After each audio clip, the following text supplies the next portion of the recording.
My name is Christy Alvarez, and I'm a student at Lone Star High School. This year I've been participating in a program called ISM. For those of you who are not familiar with that program or have ever heard about it, it's typically where a bunch of students get picked to do this process, and we start with interviews, and we are professionally dressed up just like a normal interview, and we get selected based on our qualities and if we are fit for the job. And throughout the year, we've been studying our own occupations. It's completely independent, and I get to decide where I go with it. A lot of it is my own research, and I also get to work with a mentor, which I'll talk about later on in the presentation. My quote for this year is, "Imperfection is beauty, madness is genius, and it is better to be absolutely ridiculous than absolutely boring." The purpose of this quote was to fit my own personality. I didn't think I wanted to do anything that was completely boring or sitting behind a cubicle for the rest of my life. I'm very independent, and I like to learn constantly, and I knew that I had to do something that kept me on my feet all the time. So to relate to the quote, I feel that all of us are different, and that's what makes us beautiful, and we're all unique, and we all have different decisions, different opinions on everything, and that's what makes us us. And I think that if you're not passionate about something, you're not mad about it. And if you're mad about it, then you're going to be great at it, and that's the genius behind all of it. There wouldn't be the music we have today if Beethoven wasn't crazy about it. And my mission statement is to discover what the future holds for me and the endless knowledge I can obtain through this experience. And in doing so, I hope to create an image of a determined, strong, independent person with the ability to change and conserve the natural world one animal at a time. I decided to use this quote, this mission statement this year, because I was really wanting to see more of what's out there for me. I really need to learn alone, and I'm more of a hands-on person rather than hearing about what the job is and what the qualities of it is. I needed to do it myself. And so in this experience, I wanted to learn more about myself and see if this was really for me.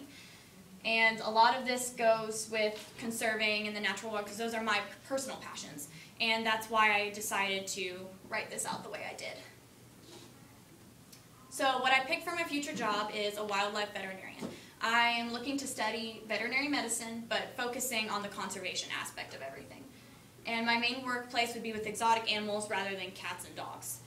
I decided to do this because I'm very bold, and it's more important for me to do something that's out there rather than something that's average and normal. So working with animals like this will be extremely different, and they're the ones that everyone oohs and ahs about. And the reasons I picked this are because exotic animals all around the world are completely at risk. And we are all aware that there are animals that are endangered, but what are we doing about it is the real question. So I felt that as a human, it's my job to do something to help my own world. We are always considered the top species, but what are we doing about it to really make us that? And then medicine fascinates me. I love science since day one, and it's been a part of me for as long as I can remember, and I knew if I wasn't in a field involving science, it wouldn't be for me. And then along with this, the workplace is extremely diverse. I get to go from a koala to an elephant in one day, and it's completely out there and different. My journey began with marine animals. I was born in Miami, Florida, and that background stuck with me for a while. I grew up by the beach, and seeing all these animals fascinated me. And I started with this entire idea that I was going to work with whales, dolphins, and fish, and all the fun creatures in the ocean, but something changed along the way. In this experience, I had a lot of interviews and opportunities to meet with people that worked in this workplace, and a lot of them said that after a while they got bored. And that's a weird thing to think, but from one of the interviews I had with a veterinarian at SeaWorld, she talked about how her experience there wasn't constantly learning anymore. She had the idea of what a fish looked like on the inside, and after that she kind of could gauge it since then. And a lot of the animals are completely similar, and whether they're wonderful and cute or not, she says she wished that she could work in an even more diverse field if she could. So the schooling is really long for some people. It's 8 years, and it's a doctorate. It's shorter than if you were to be a human doctor, but it's still a pretty long process. You start off with a bachelor's degree in zoology, biology, chemistry, anything along those lines. And for me, I wanted to start off in biology or zoology to have more of an idea of the animals and the insides. And my first 4 years of schooling are going to be at the University of North Texas. I decided to really go here because the person that I'm working with actually went here herself. She went back in 1993, and she was a graduate in 1997. And she said that her experience there was really fantastic. She had a great time, and she felt like she learned enough for what she needed to do. A lot of schools try to make themselves sound even more appealing because they have more to learn from. I have more options, there's more things to do. But she felt that going to a school that was actually not as expensive as some of the others was still beneficial to her. And she went into vet school really knowing what she was doing. And she was selected amongst a lot of people. Also, on campus they have a veterinary club that's very popular. A lot of kids do it because they're getting their pre-vet along with me. And it's a very easy way to start networking. Some of those kids may end up doing things that you may be involved in later, and if they get ahead of you, you have a leg up because that's another person that you can talk to later on. Also, it's important to keep connections in wildlife veterinary medicine because later on, some people will specialize and some people will not. And if you're not specialized in one topic, you may be specialized in the other. And that gives you the opportunity to talk to someone else about an issue you may be occurring with later. Also, the opportunities there, I could study abroad, which would be a really great experience, especially if I'm working with exotic animals. Places like Africa or Australia, where I could see some of the most diverse animals in the world. And then also, professors can invite you to help with their research. This is also a really important aspect, because if you're one of the top students, they will take you with them and you will learn a lot about the animals and about the things that they go through and their environments and internal aspects of everything. Also, UNT has just created a networking building where you can connect with people that are already on the job. Once you start schooling there, you can already start making phone calls, emails, and start interns already, like right when you step on campus. And it's a really great experience. For graduate school, I have two options, but the first one is Texas A&M. I'm pretty sure most of you are familiar with that one, especially because it's broadcasted to be a really great vet school. This one is actually not my first pick, but it's the only vet school in Texas, the only one that's actually accredited. And the requirements are very high level. You have to have a really high GPA. Your extracurricular activities have to be extremely diverse. You have to be involved on campus because you have to show them that you're able to do multiple things at a time and that you'll be able to handle the workload. Math and science GPA are the most important, especially since veterinary medicine is based on sciences. Your class load cannot be 12 credits. Even though it seems like it'd be easier and you could get better grades, you cannot have 12 credits per semester because that makes you look like you're not able to actually pursue a big load. And then you have to have some professional experience. You have to be with veterinarians. You have to do extra dirty work, if that makes sense. A lot of it comes into everything that you've done in your schooling previous. So for the years before, you have to have already 100 hours with a vet, and then an additional amount with just doing the dirty work aspect, not learning anything, just cleaning up cages, wiping up the floor, cleaning surgical tools, all those things. And then your GRE scores have to be fairly high as well. GRE scores are kind of like your standardized testing, if that makes sense. The idea of it is to see how much you learned in college and what you were able to obtain throughout those years you were there. And then it's known to be one of the most rigorous vet programs out of all of them in the country. My current mentor actually went there, and she said that one of the things they did there was when it was Fridays, they would do pop test. And pop test meant everything that you did that week you needed to remember, and if you didn't remember, you failed. Sorry, too bad. And a lot of it, she said that it was really, really hard, and it was a lot of stress. But she thinks it's changed over time because of the way people have been reacting to some of the things that have gone on. And my second choice is University of Florida. I kind of want to go back home. I mean, you kind of stay with your roots for the most part, and I felt that going back to Gainesville, Florida, where I would be more familiar with all of the aspects of the city and the people there would make me feel comfortable anyway. And your requirements are similar to Texas A&M, but not to the same level at all. Your GPA needs to be at least 3.0 to just be accepted, but the average for the people who actually get in are 3.6. And then your minimum science GPA needs to be 3.3, which is actually higher than the regular GPA. and those are for accepted applicants, but the ones that actually made it had a 3.5. And your GRE scores don't actually have to be as high as the ones at Texas A&M, but they need to be fairly decently high. 77% and 55% are actually considered average. They're actually not low like it may seem if we took a high school test. And then this one is my first choice. I feel like I'd fit in a lot better at this school, and it would make me feel less comfortable. So on the job, I really didn't describe a lot of the duties that we do as wildlife veterinarians, but I have more of a better rundown this time around. I've presented before and I've talked about some of the basic jobs that veterinarians do in general, but on this work field, these are some of the main ones in this specific program. So runs are made every single day.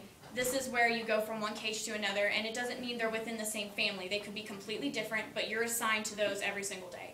There's not just one vet on the job, there's multiple. So you are assigned to a certain amount. Those will be yours for however long, and then you may switch around eventually, but for a while you will be with those animals. And you can't ever know everything. There's always something to learn. It would be nearly impossible to know everything about every animal, and that was something I got to talk to other veterinarians about in interviews. They talked about how they never learned everything, and they've been on the job 40 years, still learning from other people and other specializations. And then anesthesia is always used within these kinds of animals. Some of them may seem friendly sometimes. They may have been in captivity for their entire lives, but they're still dangerous no matter what, and instincts still come out in the end. So you always have to use anesthesia, which means the animals are always still for anything, really. It makes it a lot easier, actually, than taking care of cats and dogs and horses, because most of them are awake when you do all the procedures. Not actual surgical procedures, but giving them shots, cleaning up their feet, all those things. They're always awake and they fight you. In this scenario, they don't give you the option. And then workers have to be in good physical shape. You're always moving around, and sometimes you will be in situations where you need to react quickly. You can't be out of shape and expect to do really well in this job. And then vets are also in contact with one another. There actually aren't that many wildlife veterinarians, considering there aren't that many parks. So the amount is very, very little, and you end up being really close with a lot of the veterinarians around the country. You keep in contact, especially with the ones that have specializations. Those typically make more money, and they are always the ones you want to go to when you are not sure. And the hardships. A lot of disease occurs inside of zoos, and it's not really something that happens in the wild as much, but it does occur in zoos a lot because these animals aren't used to being around one another. In nature, they would be apart, and they wouldn't be spreading these sorts of diseases, but they develop within the zoos. New ones, some are already correct in there, and mammals spread them to one another. But for the most part, new strains of diseases can be created within a zoo area. Also, there is not a lot of research done on wildlife animals. There's some, and you see it on documentaries, you see it on Animal Planet, but you don't see a lot of the disease that goes on, a lot of the sicknesses, and a lot of it is hoping for the best when you do these surgeries, especially with cancers and things like that, because we haven't even figured out how to do it with humans. It's even harder with animals. And then a lot of the things that these animals go through come from captivity and stress. A big one is called zoochosis, and zoochosis is something that most of the animals actually obtain throughout their lives, especially if they've been taken from the wild. They get really stressed, they start bar biting, they start throwing their feces, eating it, getting upset. Like, they have very, very big issues when it comes to being in captivity, especially with the fact that there's bars, there's kids, there's people throwing stuff at them. There's problems that occur, and it's really, really hard sometimes in the zoo. And not everyone feels the same way you do about the animals, so you have to almost understand their point of view of it. And then there's also a lot of complications that are devastating. Sometimes you can't solve every problem, and when you can't do that, it ends up being a sad moment. And it's really, really hard on veterinarians. Especially if you love animals as much as we typically do, or the people who want to do this do, it's really hard to let go. So a little bit more about my mentor. Her name is Dr. Erin Schultz, and she's the owner of Maisie's Mission Pet Hospital. It's a nonprofit pet hospital where a lot of the rescues go to get half-price procedures done and get their vaccines for their animals. Most of the people that do come to bring the animals are foster parents. They're not really the ones that adopt. But most of the things that I've been able to see in this vet clinic have to do with spays and neuters. Since a lot of these animals come from puppy mills, they automatically spay and neuter them. They don't want any more producing. They don't want that animal to be back in a situation that they started off in. And she decided to give up private practice for rescues to work with nonprofit organizations simply because she felt like she was serving the patient she was serving the people who own the patient rather than the actual patient. And that wasn't why she did this to begin with. So now, working in this hospital, she's always serving the patient, doing what's best for them. And she named Maisie's Mission after her own dog, Maisie, who passed away due to having lymphoma. She couldn't treat it herself, and it was a devastating loss to her. The dog didn't have any really special needs or anything. She just really loved it herself. And she had a very hard connection with this dog, and when it passed away, it really affected her. So she decided to name her clinic after Maisie. My mentor visit experiences. So I started off just seeing shots and watching Dr. Schultz insert rabies, distemper, and Bordetella shots, and she told me where they were located. Rabies being on the right hip, Bordetella being on the left shoulder, and then distemper being on the back left hip. And she told me where the locations were. She let me help her with that. She actually let me go into a vein with one of the needles. That was probably the scariest thing for me because I didn't want to hurt the animal, and it was whimpering, and that was really, really hard to start off with. But it was the first few days, and that was kind of scary. And there's been a lot of rough experience along the way, especially my first time seeing surgery. I didn't think I'd react the way I would, but the first time I saw an open body with functioning organs, I lost it a little bit there and had to sit down for a while. I wasn't able to handle it all that well, and I got really, really sick and had to go home. It was really, really discouraging, but my mentor just kind of laughed it off and said that happens to almost everyone the first time. So that was a really, really hard experience, and going back in, it was very, very scary to watch that happen again and hope that I wasn't going to get sick and fall over once again. And along with that, I got to work with Emily. She is the vet tech there at Maisie's Mission, and she does a lot of the surgery preparation and cleanup, and then she's separate from Dr. Erin Schultz. She does a lot of the injections, a lot of what we call knockdown, which is getting the animal kind of dizzy to start putting in anesthesia without them feeling anything. And I did a lot of learning with her. She taught me about the two types of anesthesia, one being gas and one being the old-fashioned injection. Nowadays we like to use gas because gas is more reliable and it's constant and it continues throughout the surgery and you don't have any worries about the animal waking up. Injections are actually an old school way of doing anesthesia. A lot of vets who are older still continue to do it this way, but it's dangerous simply because it takes 15 minutes to take effect. And if the animal wakes up, putting another shot in there, they have to wait 15 more minutes and suffer through those 15 minutes before they can continue. And then also I got to watch mass removal. Mass removal is basically when there's lumps in the skin that shouldn't be there. It looks like a tumor, but it really isn't a tumor. And it happens to old dogs, and I got to watch that happen and be removed. And then we did a lot of fecal tests to see if they had heartworms or if they had any other types of parasites within them. And mammary hyperplasia. That's something I found out actually about my dog. I asked her about, I had lumps on my dog, she's 13 years old, and I wasn't sure what they were and I wanted to check with her. So I came back to the vet office that morning and I asked about it, and she said it's probably mammary hyperplasia, which is simply just a skin dysfunction after a while. Dogs who live after 10 years typically have this, and it's completely normal. If she had other problems, I would have gotten to see it along the way. Also within the clinic, I got to see a blind dog. This was probably one of the most inspiring situations for me because I've never seen one in my life. A lot of people at one point have seen a blind dog or a deaf dog or something other than that. But it was the first time I got to see that, and the way the dog reacted was weird. When I walked in for the first time, it freaked out. It didn't know who I was, and it started barking at me and wanted to bite me, and it was really, really angry. But then, like, when I started talking, it was able to calm down. It was able to hear my voice, kind of gauge what I looked like. And it's kind of weird, but that's what she talked to me about. She said that when the dog hears your voice, it can tell your size. It can gauge your size, it can gauge how big you are, it can gauge who you are, if you're a female, if you're a male, if you're really aggressive, if you're not. It can gauge all those things. And I was surprised by that because it made me realize that losing one sense makes all your other ones stronger. And it was just an incredible experience for me. And even though he was running into different boxes and hitting tables, he was learning along the way where everything was, and he was able to make his way back the second time, even being under all the injections.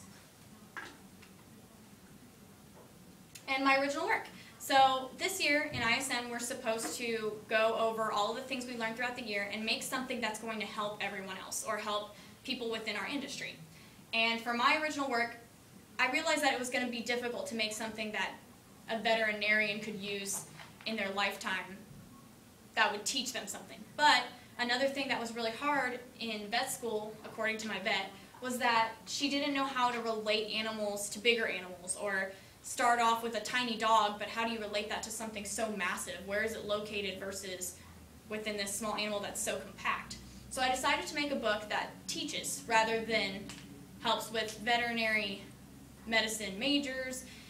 It helps with the students that are starting off, the new kids who are having to realize that wildlife veterinarian doesn't have as many classes, many courses, as much preparation as something else along the way. So the description of my product is a book used to help students, future veterinarians, and people that are not familiar with animal groups make connections between animals within a specific species.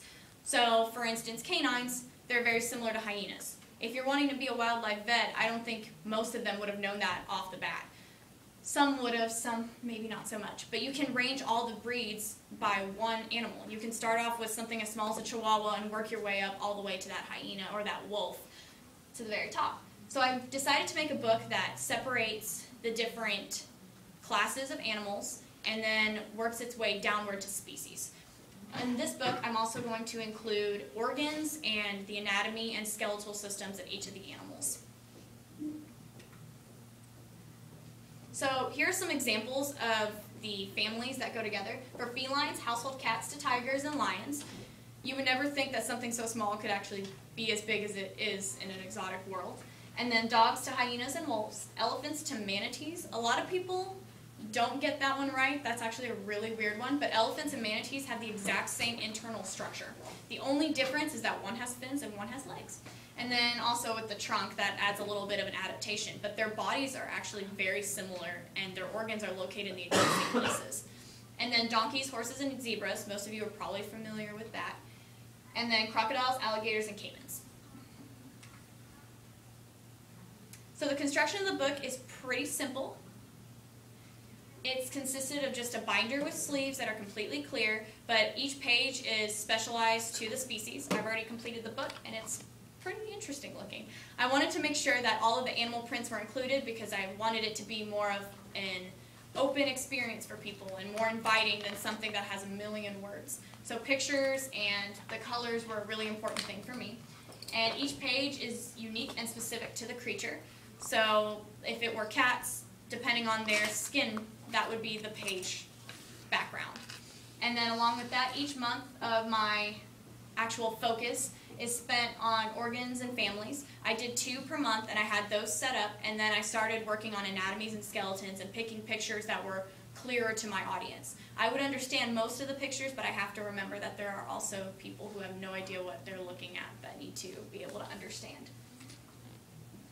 And I started looking through this a little bit later on, the anatomy and skeletal systems. The reason why I started to put this slide up on the board for you was because Miss Grindell actually asked me, what's the difference? She was a little bit confused on, well, what's the difference between an anatomy of an animal and the skeletal system of an animal? Isn't it the same thing? It's all the inside. Well, I started realizing not everyone's going to know that. So we're going to use an example. This is an elephant. Most of you are familiar with that animal. If you're not, it's located in Africa, in the savannas, and you've probably seen it at a zoo before. So this is the anatomy of an animal. That typically includes the completely basic skeletal structures, such as the legs and the ribs and the back, along with the tusks for this specific animal. And then after that, it does not go into much detail. It just goes into the organs. No more skeletal system details. So it includes the main organs, such as the eyes, the nostrils, liver, bladder, stomach, things like that, but also the little details that are along the way. As you can see, one elephant contains a lot of different parts to make it function. And in the picture it doesn't look so big, but in real life these organs are massive. The stomach itself is the size of me. If I were to roll up into a ball, the stomach is the exact same size, and that's without it eating. And then if you were to look up at the lung, it's about 2 of them is 2 of me. And believe it or not, they're that big when they expand. So a lot of these parts are a lot bigger in life. And then this is just a basic skeletal system. So I decided to separate them entirely so that you could see the complete difference and you would be able to understand all the organs and parts. This actual example here is in my book, but it's not out for you to see because it'll be a little small for you to see here. But this in itself, it's in its own page and it looks just like this. It's to basically point out what this looks like inside and how the system is similar to another one of its family.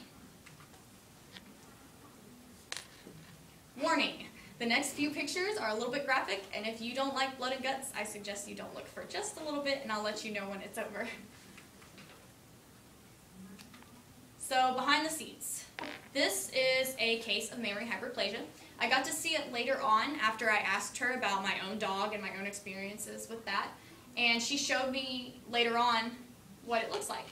And we worked with an old dog. This one was 17 years old. And it was actually expected to live even longer. It was a little chihuahua, wasn't very big, and it looks a lot bigger in this picture. But in this case, you get to see up at the top little lumps in the skin, like little balls. If you see closer towards the tweezers, you can see them.